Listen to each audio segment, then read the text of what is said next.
I've been lied to my whole life about homelessness. I was told the people you saw sleeping rough were there by choice because they couldn't live by the rules of the many shelters waiting to take them in. I was told never to give money because it would just be used on drugs, and if anyone rejected an offer of food instead, they couldn't really be struggling. But most importantly, I was told that homelessness happens to other people.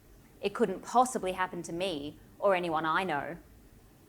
This is untrue. There isn't a bed waiting for everyone who needs one.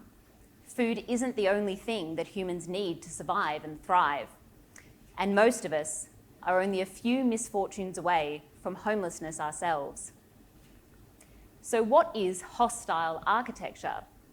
This term refers to urban design choices that are intended to discourage certain behaviours or people from public spaces. Not all, but many disproportionately target people experiencing homelessness. Some examples include skate stoppers that prevent skateboarding, but you can see they also make this surface uncomfortable to sit or lie down on.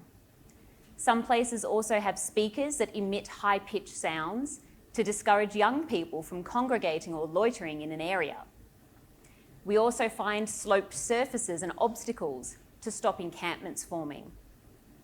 But one of the more common interventions are armrests on public benches to stop people lying down. A more extreme example is anti-homeless ground spikes. So who do these interventions target? Many of them disproportionately target people experiencing homelessness, but they also make the city less comfortable and less inviting for many other groups, such as the elderly and people with disabilities, who may need more places to rest in public. All of these individuals have as much right to use and enjoy public spaces as everyone else. So then, why do we use hostile architecture? There's a hint in its other name, defensive urban design. But we must ask ourselves, who or what are we defending against? City planners will often justify these interventions by saying they make the city safer or more productive. After all, not many people feel like shopping when they're confronted with visible homelessness. But these public spaces are shared spaces. They are not just for paying customers. So how is hostile architecture unjust? Essentially, hostile architecture tries to force the homelessness problem out of sight, out of mind. But when we force rough sleepers away from better lit urban environments, we make their lives more difficult and dangerous.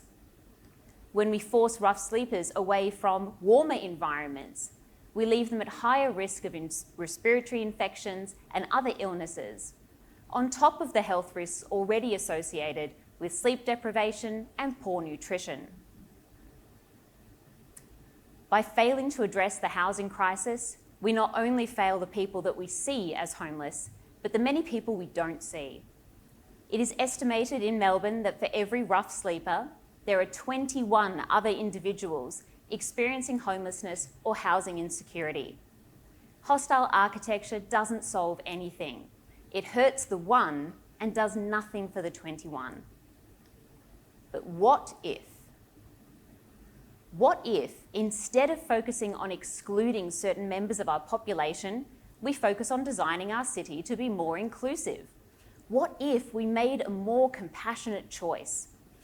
What if, instead of designing our city like a business, we start to treat it like a home? We know that increasing access to green spaces is good for people's physical health. They can exercise more, it's good for their heart. We also know that it's good for people's mental health. It's good for social cohesion, people can socialise. And unlike hostile architecture, it actually does reduce crime rates. Look at these community gardens. Aren't they stunning? Having more gardens, more green spaces, more parks available actually fosters that sense of community and belonging, and it doesn't discriminate against the disadvantaged. So where to from now? Hostile architecture cannot inspire people to seek out better accommodations if those accommodations do not exist.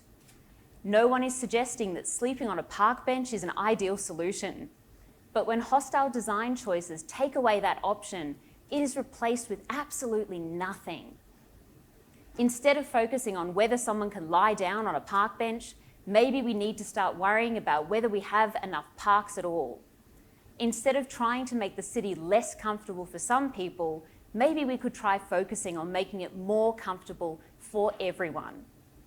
Investing in public housing and greening our cities is better for everyone.